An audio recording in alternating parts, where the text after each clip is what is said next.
وبأقدام جوتزا قهرت المنتخب الأرجنتيني في المباراة النهائية 2018. فرنسا توجت باللقب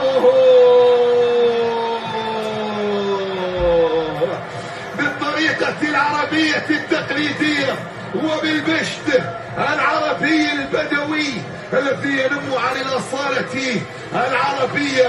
الآن في أفضل تتويج على الإطلاق ليونيل ميسي يختتم كرة القدم بلقب كأس العالم، ليعود بعد ذلك إلى كوكبه الذي جاء منه بعد أن أنهى المهمة على كوكبنا هنا على الأرض. الآن بانتظار أن يتوج بلقب بطولة كأس العالم أمير دولة قطر يسلم ليونيل أولا البشت وثانيا كأس العالم لتعلن عن النجمة الثالثة للمنتخب الأرجنتيني وعن اللقب الثالث للتانجو الأرجنتيني وعن اللقب الثالث أيضا لليونيل مع منتخب بلاده يتمشى هنا من أجل الفرح، من أجل الإعجاز الذي تحقق في أراضي قطر، في الأراضي العربية. البرازيل الأرجنتين بطلة لكأس العالم